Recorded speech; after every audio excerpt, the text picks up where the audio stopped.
Bueno, pues vamos a hablar, ¿no? Con una persona que sabe bastante acerca de temas de adicciones y que ha estado con nosotros y ha sido has invitado también a nuestro programa ya, creo que va a tripitir en esta ocasión. Bueno, pues Luis Miguel Real es psicólogo experto en adicciones y nos interesaba especialmente compartir este espacio para poder hablar de los psicofármacos y de las adicciones, entre otras cosas. Lo vemos porque es algo que vemos muchísimo en consulta y vemos que va a ser un tema pues, bastante importante, bastante interesante para tratar. Y nada, pues aquí os presentamos a Luis Miguel. Bienvenido, Miguel. ¿Cómo estás? Muy buenas, muy buenas. Un placer estar aquí otra vez. Tercera vez, qué maravilla. Es que me Tercera tratáis vez. muy bien. Claro. Muy bien, es un placer volver. Tripites, tripites. Si tripites es que la cosa va bien. Ay, un placer, un placer. Muchas gracias por invitarme. Bueno, Luis, pues yo empezaría haciéndote la primera pregunta, ¿vale? Como tú bien sabes, bueno, pues nosotros somos un equipo que nos dedicamos a trabajar problemas relacionados con la ansiedad. Y entonces vamos a aprovechar que tú eres experto en adicciones para conocer, bueno, pues desde tu experiencia clínica, qué tipos de sustancias estamos observando que son las más típicamente consumidas entre la población para calmar la ansiedad.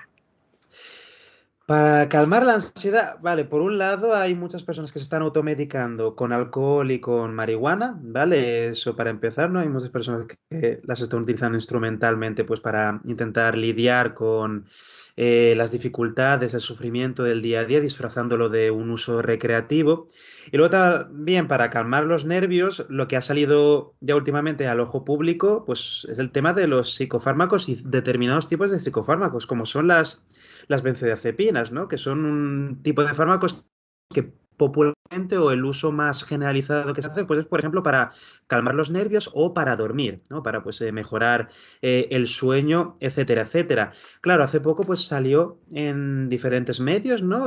Noticia que España es que es el primer país a nivel mundial en lo que es el consumo de benzodiazepinas, ¿vale? Es el primer país a nivel mundial, no a nivel europeo, que antes de revisar la noticia, pues Cristian decía, no a nivel europeo, a nivel mundial, que claro, algo está pasando en España, ¿no? Si tenemos esa barbaridad de diferencia con el resto de países, o sea, ¿por qué consumimos tantas benzodiazepinas, ¿no? ¿Qué está pasando ahí y para qué? ¿No? Claro, ¿cuál es la dinámica que se está dando ahí a nivel social, etcétera, etcétera?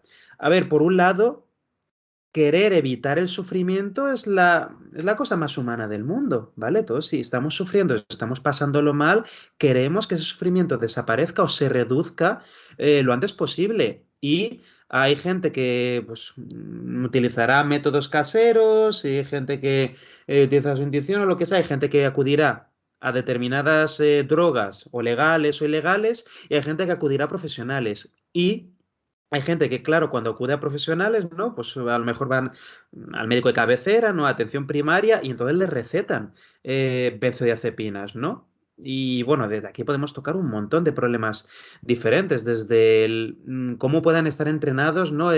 Pues médicos, o siquiera si deben estar realmente capacitados para recetar a discreción, pues benzodiazepinas, que me refiero, no son unos medicamentos inocuos, ¿vale? De los medicamentos que hay en el mercado, son de los que más problemas de adicción, me refiero, tiene una tasa de desarrollo de dependencia relativamente alta, que con unas relativamente pocas tomas, la persona se puede acostumbrar enseguida a necesitarlas, ¿no? Pues lo típico es que la persona vaya al médico de cabecera y diga, pues estoy un poco nervioso, estoy inquieto, etcétera, etcétera, y me está costando dormir, tal, no sé qué, y el médico, al escuchar, uy, que te está costando dormir, venga, toma, y que le recete benzodiazepinas y, bueno, tú ve tomándote esto y ya sin más, etcétera, etcétera.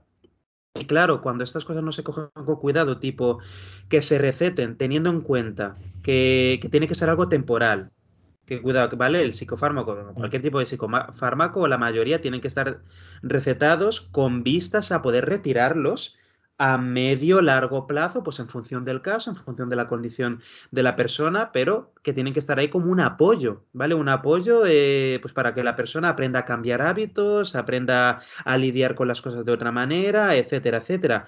claro, cuando nos encontramos con una persona que está teniendo problemas para dormir, pues sí que algún tipo de tranquilizante le puede ayudar, pero al final también tiene que ver cómo decirlo, ¿no? Cómo ajusta sus hábitos de sueño, ¿no? ¿Qué es eso que hace, pues, antes de irse a dormir, etcétera? Y bueno, el tema de cómo dormir bien es un mundo entero, ¿no? Pero claro, cuando a una persona no se le dan las herramientas para aprender a cambiar sus hábitos de sueño y simplemente se le va dando, mira, tú tómate esto y con eso vas a dormir bien.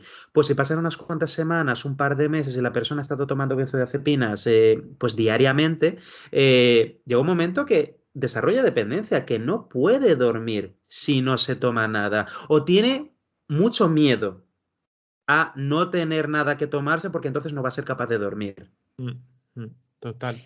Sí, a mí me parece, me acordaba ahora, ¿no? De una entrevista que el otro día veía que le hacían a María Jesús Froján, que ella comentaba, ¿no? Bueno, que a veces es verdad que existe un sufrimiento muy elevado y que no se trata, ¿no? De ser absolutamente negacionistas de la utilización de un fármaco en un determinado momento. Ves a una persona que acaba de tener un acontecimiento muy complejo, pasa noches sin dormir. Bueno, pues puede haber una incorporación de una benzodiazepina en un momento dado, sabiendo que el objetivo es que la persona vaya a aprender, por ejemplo, pues lo que estabas comentando, unos ciertos hábitos del sueño, que no va a ser un aprendizaje inmediato hasta que se produzca.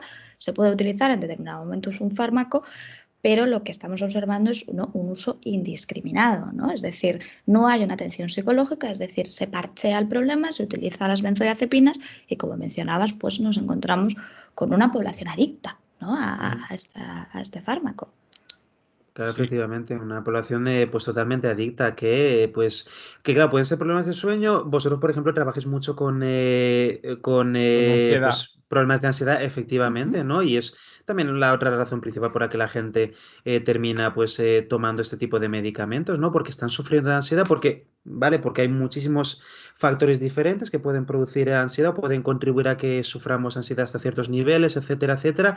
Y es una herramienta que está ahí. Los psicofármacos, pues algunos psicofármacos son útiles, ayudan en determinados casos, pero claro, aquí de lo que estamos hablando es de cuando se abusa del uso de psicofármacos, ¿no? Claro, hay algunos psicofármacos que pues, sin receta, que son relativamente fáciles de conseguir, y otros que con receta, pero que ahí nos encontramos que a lo mejor el médico de cabecera, de atención primaria, está recetándolos muy fácilmente, a lo mejor sin derivar a la persona antes a un especialista, que puede ser simplemente el psiquiatra, ¿no? Y que evalúe, vale, está justificado que te dé este tipo de medicamento, vale, te voy a dar este medicamento, pero vale, con las pautas de, mira, vamos a dejar de tomarlo en 1 mes y medio, 2 meses o en X, etcétera, etcétera, y vamos a ir reduciendo las dosis de esta manera, yo te voy a ir supervisando de esta manera, y a la vez me gustaría que trabajases esto y esto y esto a nivel conductual, es decir, pues un enfoque más multidisciplinario, más completo, etcétera, etcétera.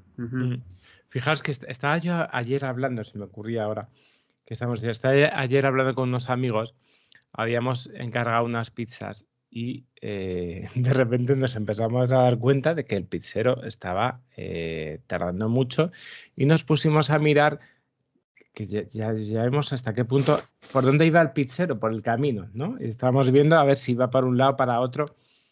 Y empezamos a reflexionar un poco sobre lo extraño que era ya todo esto, ¿no? Cómo necesitamos esa sensación de inmediatez a todas horas.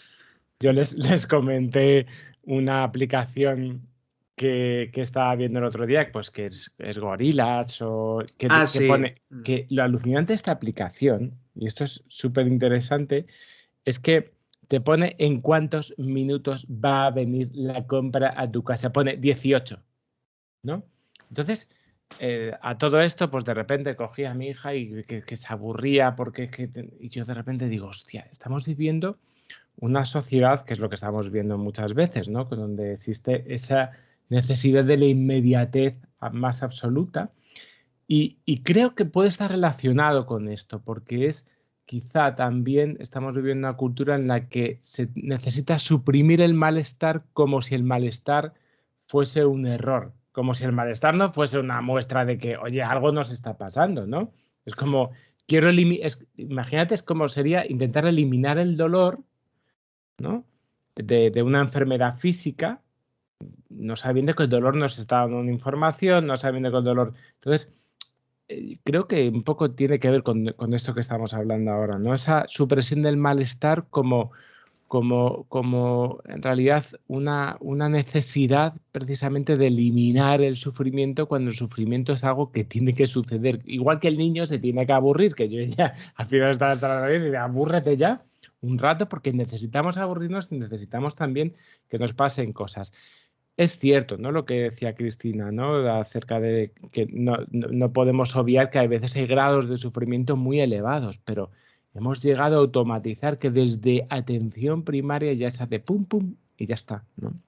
Claro, totalmente. Que es una de las críticas pues, lo principales que se hacen a los psicofármacos, ¿no? Que abusemos de ellos pues, para eliminar el dolor sin pues, luego profundizar en lo que sea que nos está pasando, pues las condiciones, el contexto en el que vivimos, etcétera, etcétera. Claro, porque fíjate, y aquí estamos hablando de las benzodiazepinas, de los fármacos legales. Esto nos lleva, que tú has hablado, que el alcohol, tanto el alcohol sobre todo como la marihuana, el hachís, el THC, son usadas aparentemente de una forma recreativa. Yo te diría, ¿no? A mí, yo me plantearía que, bueno, puede tener un uso inicial recreativo, pero me da a mí que esto de la recreación no es tan así. Porque o sea, por datos que tenemos nosotros, que tenemos que ver, nos damos cuenta que el alcohol está presente mucho más de lo que nos imaginamos, detrás de muchas situaciones de ansiedad y de depresión, ¿no? Ahora bien, el alcohol lo vemos mucho más en hombres y las benzodiazepinas la vemos más en mujeres, ¿no? Mm. Vamos a empezar, si te parece, con el alcohol, ¿no?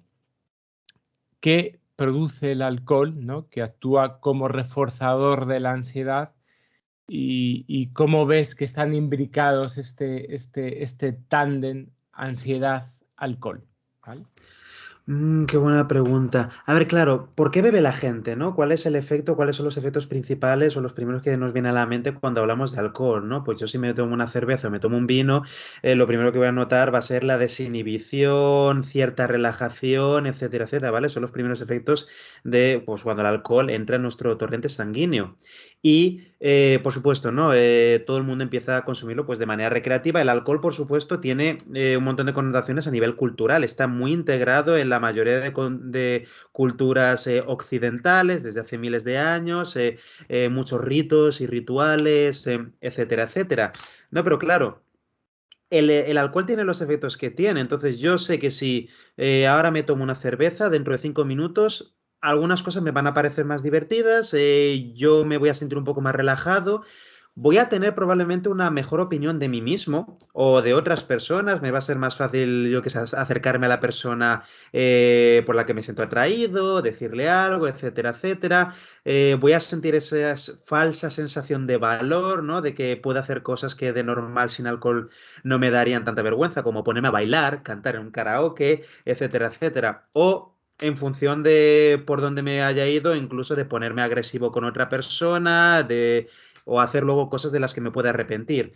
La gente utiliza el alcohol o utilizamos el alcohol para desinhibirnos, ¿vale? Uno de los efectos principales, por supuesto, es mucho más complejo que eso, ¿no? Pero voy a reducir muchísimo. Es como si nos apagase en parte la corteza prefrontal del cerebro, que es la parte principalmente encargada de lo que es el autocontrol, ¿vale? Es como si, ¿vale?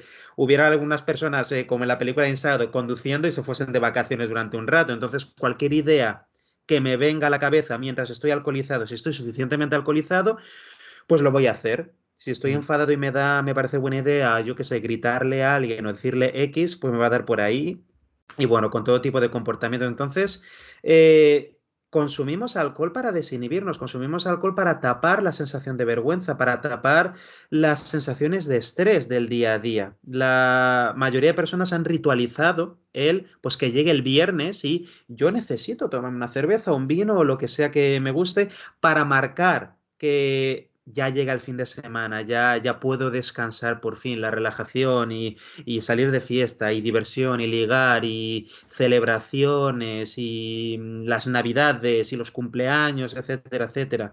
¿Vale? Tenemos el alcohol muy fuertemente asociado a celebración y también como ansiolítico. No es como esto que dicen que pues yo pues bebo cuando me pasa algo bueno y bebo también más todavía cuando me pasa algo malo, ¿no? Para intentar lidiar con ello.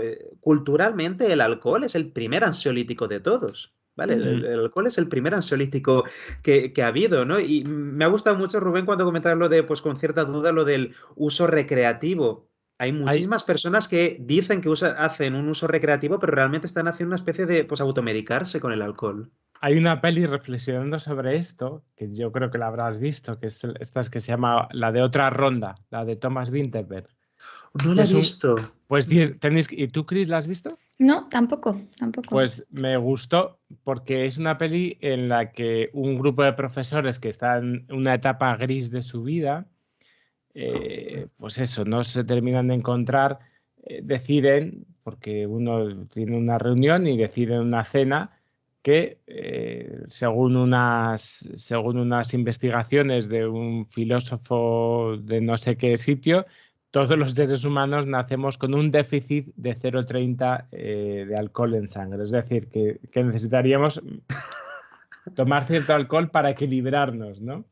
Y a partir de ahí ellos empiezan a hacer un experimento en la que empiezan a beber todos los días con un alcoholímetro y es muy interesante ver porque bueno, a ver, es una mezcla un poco entre comedia y drama, ¿no? Ujú. Porque luego nos vamos dando cuenta de que el experimento va llegando a lo mejor a límites que no están tan bien, ¿no?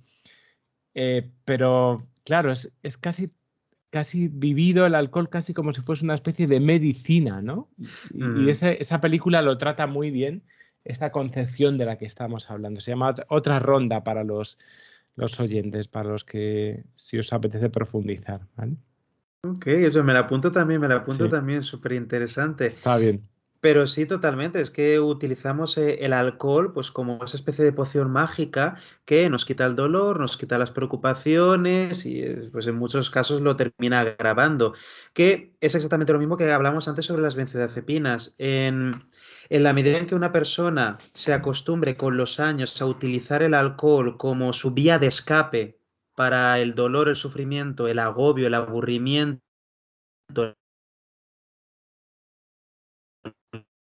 la vergüenza, se está robando a sí misma la oportunidad de aprender a lidiar con esas cosas pues de manera natural, de manera más efectiva, de manera pues más adaptada, etcétera, etcétera. Porque claro, abusar del alcohol tiene un precio, de la misma manera que hablamos antes que abusar de las benzodiazepinas tiene también un precio, ¿vale? En cuanto a problemas de salud, en cuanto a provocar problemas de dependencia, de adicción, y que en el momento en que la persona se vea privada de ello, de la sustancia, de la poción mágica, pues ya no sabe cómo lidiar con las cosas.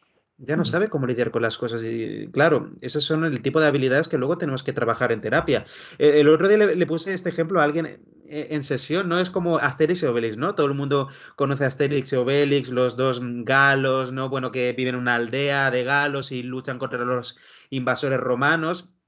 Y la gracia de Asterix y Obelix es que tienen una poción mágica, tienen un druida que les prepara poción mágica, pues para que les hace súper fuertes, les ayuda a luchar contra los romanos, etcétera. Y claro, comentaba con esta persona, digo, pero claro, y los episodios, ¿no? Las aventuras en las que por lo que sea los romanos les secuestran al druida y ya no tienen poción mágica, será un pifostio enorme, me refiero, que tienen que urdir un plano para rescatar al druida y no sé Sí. cuánto y recuperar, porque dependen de la poción mágica. Si la poción mágica no saben defenderse los romanos, ¿no? Y hablamos, oye, ¿y si en alguno de los episodios Asterix hubiera dicho, me voy a ir al gimnasio? Voy a ponerme fuerte, voy a ponerme a entrenar. O, oye, mira, ya que tenemos, yo que sé, a los romanos invadiéndonos cada 2 por 3, que está muy bien tener la poción mágica, ¿no? Por si acaso, pero ¿y si fortificamos de una vez bien la aldea? ¿No? Y si, no sé, ¿y si tomamos otras medidas? No, pero es que dependemos de la poción mágica, no sabemos hacer otra cosa. Mm. Es un poco como cuando dependemos del alcohol, o de las benzodiazepinas, o de la marihuana, o de cualquier cosa, pues para lidiar con las cosas difíciles del día a día, ¿no? Cuando tenemos una mala semana o un mal día en el trabajo. Por ejemplo, muchas de las personas con las que trabajo es que tienen lo tienen súper ritualizado, ¿no? Que no solamente los viernes y los sábados, sino que diariamente ellos al venir a casa de trabajar tienen o que encenderse un porro o tienen que empezar a beber, tienen que ponerse vino, cerveza, porque no saben relajarse sin ello y han estado pues durante a lo mejor muchos años trabajando, digamos, reforzando ese hábito hasta que ha ido escalando el consumo hasta, bueno, pues luego traerles otros problemas a nivel personal. Me parece muy importante también, Luis, lo que comentas respecto al contexto cultural, ¿no? Porque también cuando se intenta, ¿no?, desde la psicología hacer una definición concreta de lo que significa adicción, también se tiene que tener mucho en cuenta el contexto cultural, porque lo que puede ser una adicción en China puede ser que aquí no lo consideremos una adicción porque hay una aceptación social.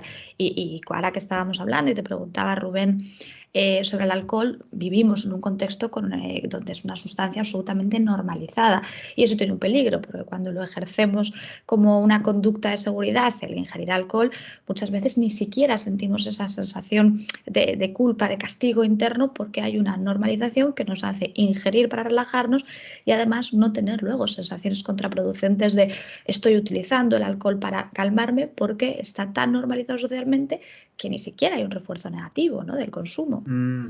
Al contrario, ¿no? El refuerzo negativo, pues, claro, la penalización social suele ir hacia las personas abstemias, ¿no? Las personas que en medio de una cena dicen, pues yo me voy a pedir, ¿tiene cerveza sin alcohol? ¿No? Y la gente les mira y, ¿qué haces? ¿Estás embarazada? ¿Estás enfermo? ¿Tal? ¿Qué te pasa? ¿No? Y hay esa penalización social. Mira, aprovecho esto que dices, Cristina, sobre pues, lo normalizado que tenemos ciertas conductas, ciertos tipos de consumo de alcohol que pueden ser más extremos, más problemáticos. Yo soy de Valencia y ahora mismo, bueno, en el momento que estamos grabando esto, pues en Valencia están las fallas, ¿vale? Es el ejemplo perfecto, ¿no? A mí me encantan las fallas, ¿no? La parte de los petardos y comer buñuelos y churros y quemar las fallas, etcétera, etcétera, las mascletas, pero es que durante las fallas se normalizan unas maneras de beber, unas maneras de abusar del alcohol de manera salvaje durante días y delante de menores de edad. El ambiente de muchos casales falleros, de muchas fallas, es de estar los padres hinchándose a cubatas con los niños a 5 metros tirando petardos y van absorbiendo eso pues durante todos los años de infancia. Claro, cuando ya les llega ya llegan a la adolescencia, ciertos consumos de alcohol más extremos, pues los tienen completamente normalizados. Madre mía, si me pusiera a contar la de cosas que yo he visto en fallas en Valencia, durante las fallas en cuanto a consumo de alcohol y otras drogas, madre mía, madre mía. Vamos a volver un poquito sobre las benzodiazepinas, que antes ya le hemos metido un poco un repaso. Y yo te voy a contar algo que también escucho mucho en consulta, porque las personas que cuando padecemos determinado tipo de adicciones, como por ejemplo el tabaco, tenemos una percepción de lo que es, por ejemplo, el mono, ¿no? Porque bueno, estamos acostumbrados a esa necesidad de me apetece un cigarro. Entonces, hay muchas veces esa percepción de que uno no tiene adicción a las benzodiazepinas porque no existe esa necesidad de consumo continuado, ¿no? Estamos hablando quizá de otro tipo de sensaciones. Entonces, yo te quería hacer dos preguntas. Una, ¿por qué las benzodiazepinas producen adicción? Y dos, ¿cuáles son los peligros a largo plazo de un uso abusivo de estas? Vale, el por qué provocan adicción, ya nos meteremos en una parte pues, neuroquímica más compleja. La mayoría de sustancias, ¿vale? O todas las sustancias del mundo que tienen un potencial adictivo, ¿vale? Nos encontramos que afectan de alguna u otra manera al sistema de recompensa cerebral, ¿vale? Muchas de las personas que nos estén escuchando probablemente han oído hablar sobre la dopamina, sobre que si disparos de dopamina cuando algo nos gusta, etcétera, etcétera. Es algo mucho más complejo que eso, ¿vale? Además, no solamente la dopamina, hay muchísimos otros neurotransmisores que son importantes, pero simplemente quedarnos con eso, que a nivel neuroquímico, ¿vale? Las benzodiazepinas, como cualquier otra sustancia adictiva, como el alcohol o el cannabis o la cocaína, etcétera, etcétera, tienen ciertos efectos en el cerebro, ¿vale? Que hackean, entre comillas, nuestro sistema de recompensa. Es decir, que la persona llegado a cierto punto, se siente muy bien cuando las toma, ¿vale? O a lo mejor experimenta, ¿vale? Como decía Cristina, por supuesto, el síndrome de abstinencia o el mono es diferente en función de la sustancia de la que estemos hablando y también de la persona, ¿vale? También hay temas genéticos, de metabolismo, etcétera, etcétera. Hay gente que a lo mejor fuma 40 cigarros al día y ha podido dejar de fumar de un día para otro sin mayor problema porque el cuerpo no les ha despertado un mono, un síndrome de abstinencia muy grave o muy molesto, pues porque han tenido esa suerte, ¿no? A nivel genético, no. Y luego otras personas que a lo mejor al simplemente bajar un par de cigarrillos al día, pues ya se notan reacciones del cuerpo, dame más nicotina, etcétera, etcétera. Entonces eso es por un lado, ¿vale? La parte neuroquímica de las benzodiazepinas o de cualquier sustancia adictiva. Y luego la parte ya suele hablar de ella como dependencia emocional, ¿no? ¿Vale? La dependencia relacionada con el uso instrumental que le damos a esa sustancia, ¿vale? En benzodiazepinas, yo si me tomo esto, al rato, ¿no? A las horas o lo que sea, yo noto que la ansiedad que antes sentía ha bajado o incluso ha desaparecido. O si las estoy usando para dormir, yo noto que me quedo groggy y no me cuesta prácticamente nada dormir bien, etcétera, etcétera. Entonces, pues yo lo voy usando porque, vale, estoy un poco en la fase de luna de miel, ¿no? Pues, bueno, pues me está yendo genial desde que estoy tomando benzodiazepinas, ¿no? Sí, me la recetó el doctor hace tiempo y ahora estoy durmiendo genial, me da todo muy bien, ¿no? A lo mejor la persona se empieza a dar cuenta de que hay problemas cuando han pasado unos meses y que a lo mejor un día se la han terminado, ¿no? Y se le ha olvidado pasar por la farmacia o se le ha olvidado ir a pedir que le receten más, etcétera, etcétera. Nota, vuelvo a tener problemas para dormir o vuelvo a tener ansiedad. O a veces simplemente la persona no ha llegado a experimentar ninguna sensación negativa a nivel físico. Simplemente el pensar en que le quiten esa sustancia, bueno, pero entonces no voy a ser capaz de dormir. Mm, mm. Claro, y lo que supone para mí, pues el pensar en una noche de no dormir, ¿no? Madre mía, qué mal lo voy a pasar y encima yo madrugo por las mañanas para ir a trabajar, ¿cómo voy a ir al trabajo sin dormir? Claro, y hay personas que cuando notan que les está costando dormir, si llega la medianoche, llega la 1 de la madrugada y no se han dormido, empiezan a entrar en pánico. ¿Vale? Tipo, madre mía, ya no voy a dormir ni 5 horas, madre mía, estoy fatal. A la vez de tan nerviosos que se están poniendo, se ponen, ¿vale? Empiezan a tener menos sueño todavía, les cuesta más todavía, y es como la pescadilla que se muerde la cola. Entonces, también tenemos que tener en cuenta el uso que le da la gente. La gente suele desarrollar esa especie de vértigo a no tomar las benzodiazepinas o a que se las vayan retirando. A que se las vayan retirando, ¿no? A esto que les digan, pues vamos a ir reduciendo la dosis, vas a ir tomándote ahora la mitad, etcétera, etcétera. Y ya, pero yo no me puedo arriesgar a dormir, a dormir peor o a no dormir completamente bien, perfectamente bien. No me siento preparado, no me siento preparada porque, pues eso, las consecuencias que tenga para esa persona, el imaginarse que no va a dormir bien esa noche. Claro, o quieren experimentar en ese momento cero ansiedad y la historia de cero ansiedad al final termina siendo algo muy tentador. Yo lo que voy descubriendo es que en cuanto vuelven a sentir un poco de ansiedad, se asustan mucho y quieren volver otra vez, ¿no?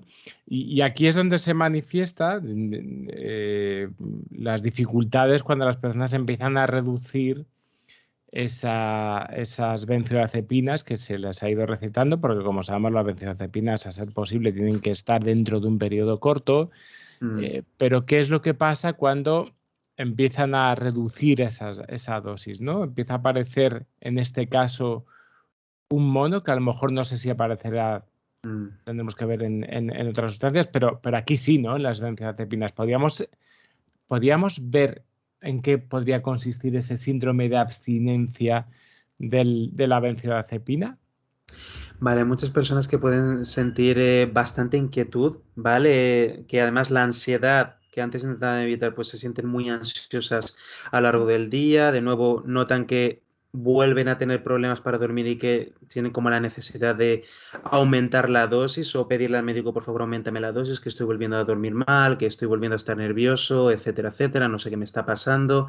Y dependiendo de la persona, pues puede haber todo tipo de problemas, dolores de cabeza, mareos, incluso temblores en algunas personas. Aquí, pues ya depende del metabolismo de cada persona, de temas genéticos, de pues las cantidades, ¿no? El tiempo que le haya estado tomando, pero lo principal es eso, ¿no? Que precisamente ese síntoma que la persona ha estado intentando evitar mediante el uso de la sustancia suele ser el primero que viene por tema de rebote. Y claro, y además es la idea que yo creo que muchas veces además nos hemos sensibilizado todavía más hacia la ansiedad. Así que ya la ansiedad no la queremos ver ni en pintura y como asome por ahí, ya queremos volver a taparla, ¿no? Efectivamente, una especie de hipersensibilidad hacia, yo sé cómo le vea, asomar la patita a eso que yo experimentaba hace meses, que me daba tanto miedo, etcétera, etcétera. No quiero volver a meterme ahí. A mí que me sigan dando esta medicina, a mí que me aumenten las dosis, lo que sea, pero no estoy dispuesto a que me quiten eso. ¿Por qué? Porque me da mucho miedo volver a experimentar, aunque sea un poco de ansiedad. Y ahí, pues eso es la pescadilla que se muerde la cola, ¿no? La persona también necesita que le vayan retirando la sustancia poco a poco, a la vez que está trabajando con un profesional en la parte conductual, en la parte de poner en perspectiva las sensaciones de ansiedad, en la parte de ir practicando, ensayando nuevas estrategias pues, para lidiar con eso, con los nervios del día a día, que hasta cierto punto pues, son naturales. Vale, pues seguimos con psicofármacos y nos metemos un poco en el controvertido mundo de los antidepresivos, ¿no? Que podríamos aquí abrir un melón muy grande. Tú tienes ahí una jurada, Cris. Yo... Bueno, tengo ahí algún debate interesante que me gustaría hacer en algún momento. Pero bueno, no vamos a meternos ahí, vamos a meternos un poco en una pregunta que yo escucho muchísimo. Dicen, Cristina, ¿los antidepresivos provocan adicción? ¿Qué nos puedes contar de esto, Luis? Algunos tipos de antidepresivos en algunas personas sí que pueden causar dependencia, ¿vale? Por las mismas razones que hemos hablado antes con las benzodiazepinas, que la persona, por acostumbrarse a tapar o eliminar completamente cierto malestar, que en el momento que empiece a verle asomar la patita, diga, no, a mí me tienes que aumentar la dosis o yo no puedo dejar esta sustancia, no me siento preparado, etcétera, etcétera, ¿vale? De manera muy parecida. Los antidepresivos sí que algunos pueden causar problemas de dependencia, ¿vale? Y ahí está la evidencia científica. Y por supuesto, todo depende del caso, no todas las personas. Tampoco es una cosa general, tampoco quiero que las personas que nos escuchen que estén tomando algún tipo de antidepresivos se piensen, me voy a volver adicta, ¿vale? No es una cosa general, ¿vale?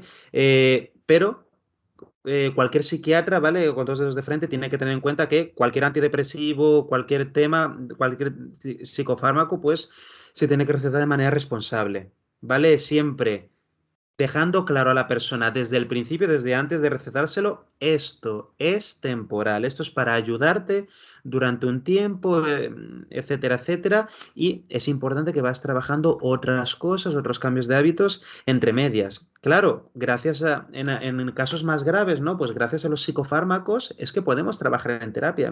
Es que de verdad que hay casos en que la persona se encuentra tan mal ante tanto sufrimiento, tan incapacitada por lo que está pasando, que si no se le da algún tipo de apoyo farmacológico, le va a costar incluso ir a las sesiones de terapia o adherirse al tratamiento. Por ejemplo, pues volver a la segunda sesión de terapia o hacer las tareas o etcétera, etcétera. ¿Vale? Entonces, que no se quede la gente con la idea de que pues, todos los fármacos son adictivos, etcétera, etcétera, pueden causar dependencia si se abusa de ellos, si se toman en grandes cantidades durante demasiado tiempo y bueno, para eso el médico, el psiquiatra, pues tiene que tener buen ojo y estar siempre supervisando y siempre con vistas de retirar el psicofármaco pues a medio o largo plazo. Vale, yo aquí ya voy a entrar a criticar, ¿no? Yo sí que soy consciente de que hay algunos psiquiatras, sé que no son todos, ¿vale? Conozco a psiquiatras que son maravillosos, no quiero echar de pestes de la profesión ni nada, pero desgraciadamente me he encontrado con psiquiatras que sí que recetan algunos psicofármacos. Tú tómatelos esto para toda la vida. Orfidal, tú esto para toda la vida. Como es flojito, ya está, tú ya estás sin problema. Y ahí están volviendo a la persona dependiente. Independientemente de que el fármaco sea más o menos potente, etcétera, etcétera, hay algunos psiquiatras, no la mayoría, pero unos pocos, que sí que están haciendo mala praxis. Están haciendo mala praxis. Claro, más allá además de estamos hablando de la capacidad adictiva que pueden tener algunos psicofármacos, es el mensaje implícito que muchas veces hay detrás de esa caja, que es tú tienes un problema crónico, ¿no? Esto es algo que yo, por ejemplo, en terapia escucho mucho y a mí me da mucha pena como profesional, ¿no? Como, bueno, bajo la hipótesis aminérgica, que es una hipótesis al día de hoy, vienen muchas personas condenadas, o sea, con la idea de que ellos están mal químicamente, ¿no? Y entonces, bueno, pues ¿qué podemos hacer un poco para sobrevivir? Y la realidad es que no es así. O sea, mucha gente que viene con diagnósticos crónicos sale de consulta con una vida absolutamente funcional. Entonces, yo creo que es importante este mensaje que más allá de la mera adicción, bueno, mera, es una manera de hablar, del fármaco, todo el mensaje implícito que a veces se esconde detrás de él. Tú tienes que tomar fármacos toda la vida porque tú tienes un déficit de serotonina o noradrenalina, el cual yo no puedo demostrar que tienes, pero lo lanzo sobre la mesa con los efectos devastadores que tiene para mucha gente, por no decir para todo el mundo, escuchar ese tipo de mensajes. Yo quería hacer esa aclaración, Cris, porque tú has dicho hipótesis aminérgica y digo, se les va a dar la vuelta a la gente, ¿no? Y es un poco lo que estabas diciendo. Llevamos durante tanto tiempo diciendo esto de que a usted lo que le pasa es que tiene un déficit de serotonina, cuando no estamos viendo que haya ninguna evidencia, a pesar de que, como tú bien dices, llevamos 50 años, ¿no? Con una hipótesis como esa todavía. Y además es que a nivel científico no se sostiene, me refiero. Han Nada. salido unos papers durante los últimos años que han tumbado la hipótesis para la esquizofrenia, ¿no? Para los efectos de los antidepresivos y un montón de cosas, y no se puede ignorar el contexto de la persona. Por ejemplo, ahora mismo, con todo lo que está cayendo a nivel mundial y político y guerra, etcétera, y crisis económica, es normal y natural que sintamos cierto malestar si no estamos completamente desconectados del mundo. Es decir, que la mayoría de problemas psicológicos no se explican simplemente porque te ha caído una depresión del cielo, porque de repente tu cerebro ha decidido que va a funcionar diferente, que vas a tener un déficit de serotonina o de lo que sea, sino que eso es resultado de un entorno, de un estilo de vida, de un contexto en el que vive la persona, muchísimos factores. Y hay que tenerlos todos en cuenta para poder ayudar a la persona verdaderamente. No simplemente, oye, mira, que te tocó la lotería, te cayó el cielo esto, que tienes menos dopamina o menos serotonina de lo que tal, así que tómate esto y ya está arreglado. Ojalá fuese, pero es que la evidencia científica nos ha mostrado durante los últimos años que no es así, que no es tan simple. Vamos con un tema para todos nuestros oyentes, que deciros que es más probable que si tenéis ansiedad, tenéis hasta el doble de probabilidad de ser fumadores que las personas que no tienen trastornos de ansiedad. Últimamente se están dando un montón de estudios que intentan ver la relación entre trastorno de ansiedad y tabaquismo, ¿vale?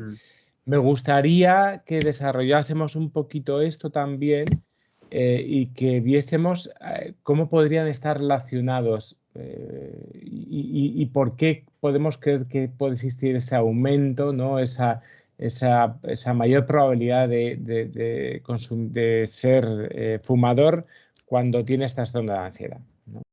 Qué interesante, ¿no? A ver, claro, es muy interesante la manera en que interactúa pues, el tabaco, ¿no? Como sustancia y la ansiedad.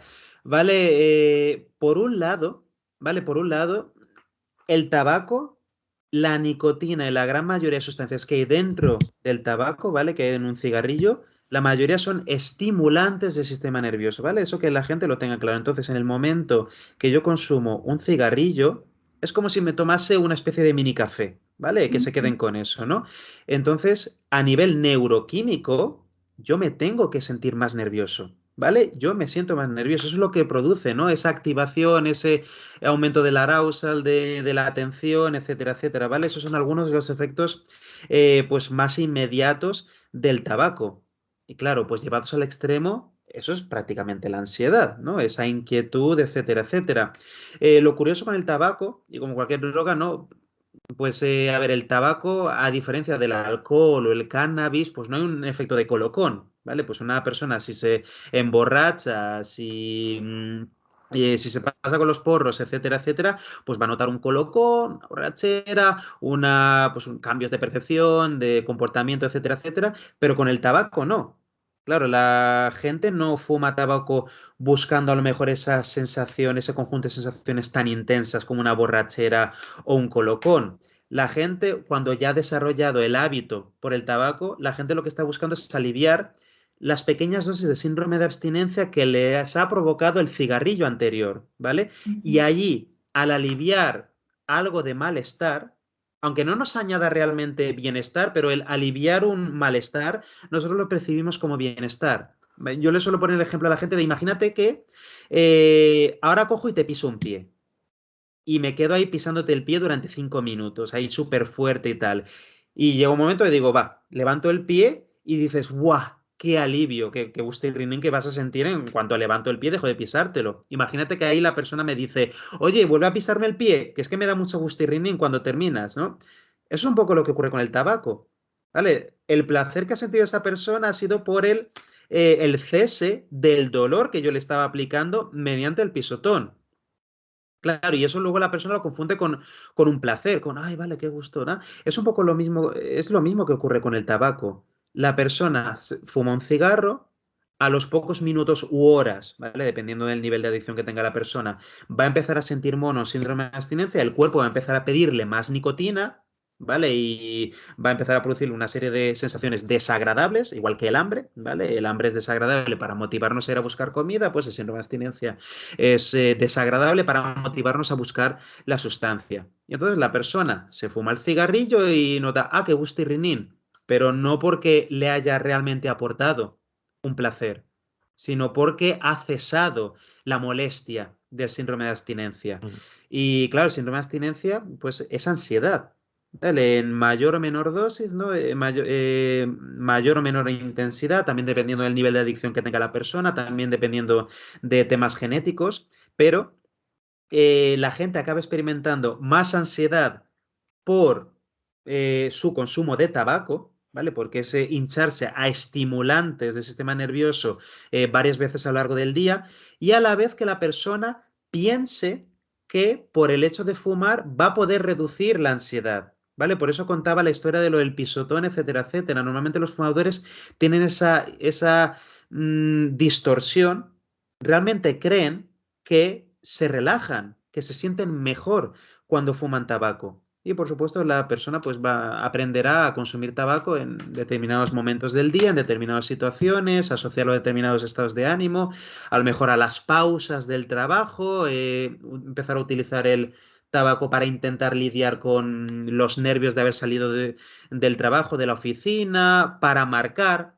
pausas o transiciones entre unas actividades y otras. Eso que hace la mayoría de gente ahora con el móvil, mirando Instagram durante 2 minutos mientras esperan el autobús o terminan una clase y antes de la siguiente, pues la mayoría de fumadores o muchos fumadores hacen exactamente eso con el tabaco. Pues salgo de clase, uf, voy a celebrar que estamos en el descanso, mira qué gustito, tal, no sé qué, no sé cuánto. Y entonces empieza la clase y se van a lo suyo. Pero claro, allí hay una ilusión, no hay una distorsión. La persona realmente se piensa que el tabaco le está aportando una relajación que realmente no está ahí, porque es totalmente lo contrario, ¿no? Son estimulantes del sistema nervioso. El tabaco solamente te puede poner más nervioso. Solamente te puede poner más nervioso. De hecho, alguna vez lo escuchamos, también, igual que esta dualidad, ¿no? De voy a fumar para calmar mi ansiedad, también es algo que es muy común, ¿no? Fuera del ámbito terapéutico se escucha día a día en la sociedad. Sí que yo he escuchado muchas veces a muchos pacientes decirme, cuando yo me levanto y me fumo el primer cigarro del día, soy perfectamente consciente de cómo empiezo a activarme, ¿no? De cómo marca un antes y un después. Si yo aguanto sin fumar, estoy más tranquila y en el momento que me echo ese cigarro, inmediatamente entra el humo, hay una activación corporal, ¿no? Sintomatológica, uno ya empieza a notarse más agitado de una manera absolutamente inmediata. Claro, parece más hiperventilación, además tú los ves, ¿no? Como más sensaciones de ahogo, aparecen más taquicardias, precisamente es aquello un poco a lo que precisamente temen. Pero por eso decía antes, ¿no? Esta relación a veces entre, por ejemplo, las personas que tienen ataques de ansiedad o las personas que pueden tener, pues eso, otro tipo de trastorno de ansiedad, como un TOC, es más frecuente encontrar fumadores que en otras poblaciones, ¿no? Y a lo mejor eso es interesante también. Ven. Sí, totalmente. A ver, pues como el tabaco está tan normalizado, ¿no? Etcétera, etcétera, es tan accesible, pues es una de las primeras opciones para muchas personas que, pues como intento de, pues lidiar con la ansiedad, de autorregularse emocionalmente, etcétera, etcétera. La gran sí. mayoría de personas empiezan a lo mejor de adolescentes por presión social, por este tema de los ritos de madurez, de las connotaciones que pillan de los adultos, de la rebeldía, etcétera, etcétera. Pero luego con el tiempo, ¿vale? Cuando ya llevan pues un tiempo consumiéndolo con frecuencia, ya empiezan a integrarlo como una manera habitual de lidiar con las pequeñas molestias del día a día, con los pequeños nervios del día a día, por eso que comentábamos antes. Yo lo estaba pensando ahora así como, por pensar así en voz alta, pero el tabaco es un poco un TOC. O sea, quiero decir, ese TOC un poco que necesita, ¿no? En el fondo, esa comprobación constante, esa obsesión, esa sensación de malestar o esa sensación de mono y tener que estar constantemente repitiendo un círculo, ¿no? Y creo que se me ocurría, ¿no? Que a lo mejor este comportamiento circular está tan presente dentro de los trastornos de ansiedad que probablemente enganche, ¿no? Con eso. Es una hipótesis a la peregrina, que no está basada en ninguna evidencia ni ninguna, pero probablemente enganche, fíjate, por algún tipo de asimilación, por algún tipo de semejanza, ¿no? Entre mi propia historia de, venga, me fumo un cigarro. Y también lo que me está pasando, pues cómo me manejo con los pensamientos a veces de esa forma circular, cómo manejo las preocupaciones con esa constante búsqueda de reafirmar o de intentar buscar una seguridad, cómo me manejo con la ansiedad intentando que los síntomas no aparezcan ¿no? Me imagino, es como que era así, ¿no? Era... No, sí, totalmente. Además, me encanta que hayas hecho la comparación con el TOC, ¿no? Porque, claro, una de las cosas curiosas del tabaco, del tabaquismo es que es tan ritualístico, ¿no? Porque se integra en varios momentos del día, ¿no? Hay muchísimas personas que tienen de verdad problemas de contraceptivas con otras sustancias, pero no pueden integrar el consumo de esas sustancias de alcohol, de cocaína, de porros en su día de la manera que pueden con el tabaco. Claro, hay algunas personas que sí, por supuesto, ¿no? Casos extremos, pero en el tabaco, claro, pues, está el ritual de, como ha dicho Cristina, de yo levantarme. Y como me he fumado ese primer cigarro, pues ya me siento activado, como si me hubiera tomado un café y ya empiezo con mi día. Me fumo un cigarro antes de entrar a trabajar. Me paro ahí en la puerta, me fumo un último cigarro como para aprovechar el último rato de libertad que tengo. Me fumo rápido como un chupito y venga, para adentro, tal, a trabajar. Luego en el siguiente descanso, además me lo voy a combinar con un café, ¿vale? Para tener ahí extra de estimulación. Luego, al salir de trabajar, me voy a fumar otro para marcar que he salido de trabajar. Me puedo relajar, etcétera, etcétera. Lo mismo después de comer. Y así un montón de veces a lo largo del día, ¿no? Es tan ritualizado, tan ritualizado. Y claro, una de las dificultades, ¿no? Cuando estoy trabajando con personas que quieren dejar de fumar, igual antes de pegar el salto al día cero. Igual hacemos durante unas semanas pues una reducción paulatina de los cigarros que van fumando, etcétera, etcétera. Y es una de las dificultades, ¿no? que comparten. Yo no puedo imaginarme mi día fumando menos. No puedo. Porque es que está tan integrado en mis rituales, pues me fumo, yo qué sé, un paquete al día, 20 cigarros al día. No me puedo imaginar las pausas sin fumar. No puedo imaginarme, me cuesta muchísimo imaginarme el salir de comer y no fumarme 1 o 2 cigarros mientras estoy en la puerta esperando o tomando el aire o lo que sea o paseando, bla, bla, bla. Porque es que tiene esa función, ¿no? De pues, marcar transiciones entre actividades, etcétera, etcétera.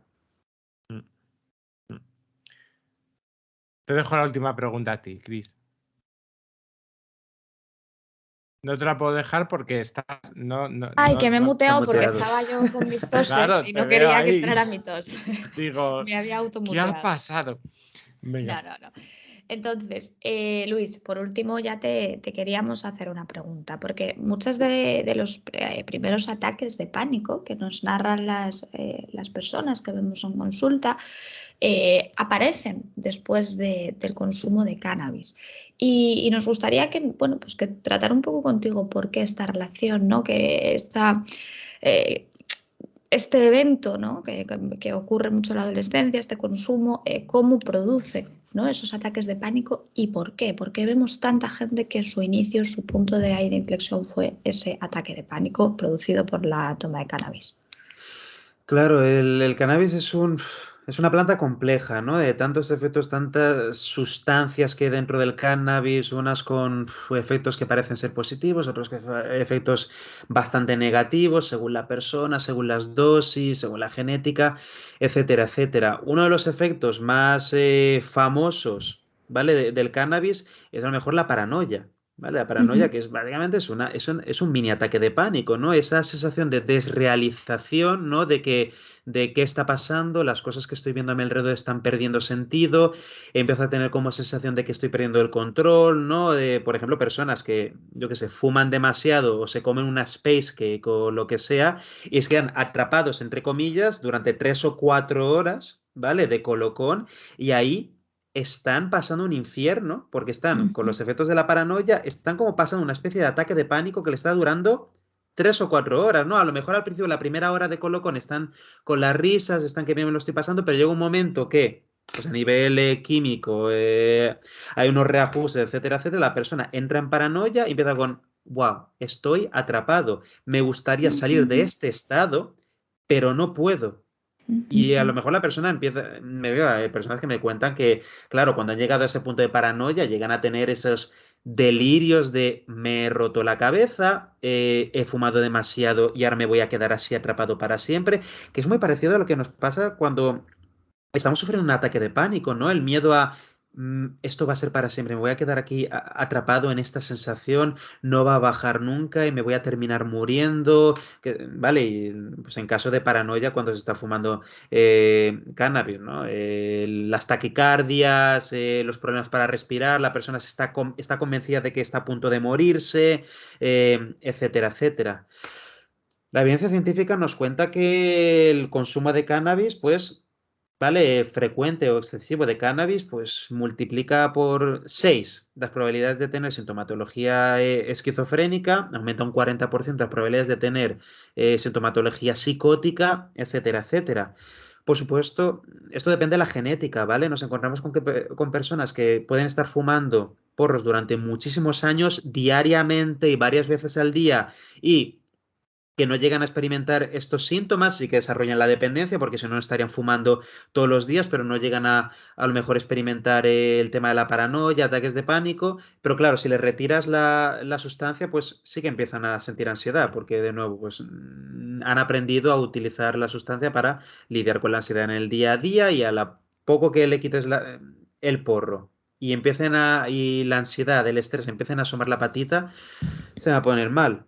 Y luego, claro, estaba hablando antes del tema genético, ¿no? Luego sí que hay personas que, pues, por un tema genético, a lo mejor tras muy pocas tomas, ya van a sentir ansiedad, van a sentir un amago de ataque de pánico, de paranoia, etcétera, etcétera.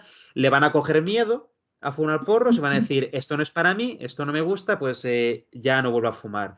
Claro, la mayoría de personas que terminan desarrollando pues un problema de adicción, ¿vale? Pues un consumo excesivo frecuente, son las que han tenido la mala suerte de no haber tenido un poco de paranoia las primeras veces que lo consumieron. No les entró miedo, entonces siguieron consumiendo porque era todo luna de miel, era solamente tener los efectos divertidos y sin darse cuenta empezaron a escalar el consumo y pues eso derivó en un problema de dependencia después. Yo creo que quede claro, ¿no? Que como que es verdad que casi siempre se ve como algo inocuo, pero nuestra experiencia es esta. Nuestra experiencia es que tenemos que ver a muchísimas personas que han empezado a desarrollar trastornos de ansiedad, sobre todo ataques de pánico, pero también hemos observado temas de ansiedad social, hemos observado temas de TOC, hemos observado temas de trastorno de ansiedad generalizada, fobias de impulsión. Y detrás, no diríamos que quizá fuese el causante, pero detrás estaba eso, ¿no? Detrás, por lo menos, habíamos propiciado una atmósfera lo suficientemente buena como para que eso se pudiese dar, ¿no? Para ese descubrimiento, ¿no? Que se da en ese momento tan terrible de y si no puedo salir de aquí, estar en una situación de ese sufrimiento, esa angustia que aparece, aparece muchas veces detrás del consumo de cannabis. Así que, oye, nada más que agradecerte tu presencia en el programa. Gracias a vosotros, un placer estar aquí otra vez. Y, bueno, pues agradecemos un poco tu labor didáctica también. Sabemos que también tienes un podcast, que si puedes anunciarlo también, si quieres decir. Ah, sí, por supuesto. Bueno, estoy en iVoox y bueno, también pongo vídeos en YouTube. La gente me puede encontrar en redes sociales, en Instagram, etcétera, etcétera. Sí, por ahí voy colgando cositas. Pero ¿cómo se llama tu podcast? Ah, creo que se llama Luis Miguel Real, tal cual. Si ponen Luis Miguel Vale, Real en iVoox, les va a salir, sí. eso es. Vale. Digo, claro. No, me Como podéis si en el encontrar. Exactamente. Luis Miguel Real. Vale, pues muy bien. Pues nada, espero que también para los oyentes haya sido. Creo que hemos hablado de bastantes cosas. La verdad es que nos hemos dejado pocas cosas por hacer. Llevamos 50 y pico minutos ya. O sea que a lo Muy mejor bien. troceo un poco la entrevista, alguna cosa, para ir poniendo cachitos. Así que nada, no sé si cuatripiremos, ¿no? Sería una opción. Pues ya Sería un está. placer, siempre me trates súper bien, así que si me lo decís, diré que sí, Bueno, seguro. será un placer. Lo mismo te Gracias, digo. Luis. Un placer estar aquí contigo. Nos vemos.